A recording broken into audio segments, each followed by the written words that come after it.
Ini adalah sensor gravitasi tertua. Wanita mengantar alpaka ke pintu masuk.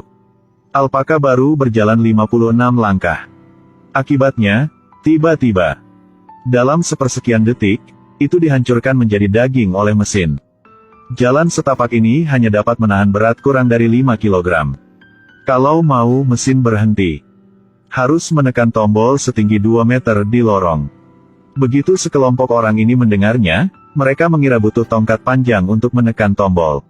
Tapi Da Vinci tidak setuju, jalan setapak itu panjangnya 22 meter. Tak bisa lakukan. Tapi detik berikutnya, dia menemukan jalan keluar. Dia mengeluarkan pena dan kertas. Menggambar sketsa bentuk kalajengking. Klan wanita dengan cepat menciptakan alat-alat ini. Da Vinci memasang roda gigi satu per satu. Mobil self-driving pertama lahir. Ketika Da Vinci memutar roda gigi, kemudian putar sakelar, mobil mulai bergerak perlahan menuju lorong. Da Vinci sedang menarik tali di belakang. Kontrol arah kendaraan. Tunggu mobil ke ujung gang. Batang kayu di depan menyentuh gerbang batu. Rak kecil di bagian belakang yang muncul untuk memperbaiki bodywork. Lalu, batang bambu di belakang mobil setinggi ekor kalajengking. Ia menekan tombol di atas gerbang batu. Kemudian semua orang dengan hati-hati berjalan melewati koridor. Mekanisme sebenarnya tidak bergerak. Tetapi ketika mereka melewati gerbang batu, ada jurang tak berdasar. Da Vinci menjatuhkan obor. Tidak dapat mendengar gema apapun.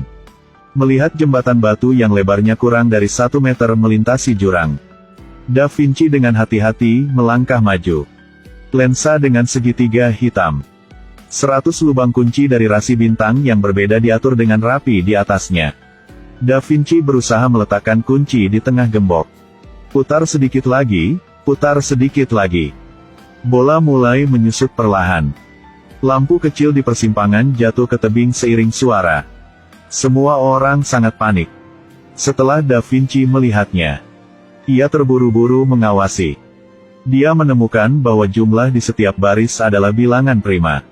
Semua tambahkan hingga 100. 100 bukan bilangan prima.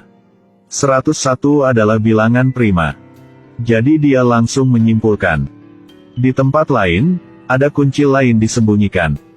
Ternyata, ketika Da Vinci membungkuk dan menyentuh gambar di bawah jembatan batu, sebenarnya ada lubang kunci yang tersembunyi di dinding batu. Jadi Da Vinci buru-buru memasukkan kunci ke dalam. Dengan satu putaran, pelat batu segera berhenti menyusut. Melalui gerbang batu kedua, akhirnya mencapai ruang rahasia ketiga. Di atas adalah bola yang berputar. Matahari bersinar melalui lubang ke gerbang batu ketiga. Ada 2 lubang kunci di pintu batu. Jadi mereka membagi kuncinya. Memasang ke lubang kunci yang layak. Tapi sekarang, gerbang batu masih belum terbuka. Apa yang terjadi? Apa yang terjadi di sini? Saat ini, Da Vinci melihat bola di belakangnya. Segera pikirkan matahari. Hanya ketika matahari bersinar melalui lubang kunci. Putar 2 kunci secara bersamaan untuk membuka gerbang batu. Jadi Da Vinci menghitung kecepatannya. Putar kunci sekaligus ketika matahari menyinari kunci. Gerbang batu segera terbuka. Namun, tidak ada ruang rahasia di balik gerbang. Tapi ada sebuah goa.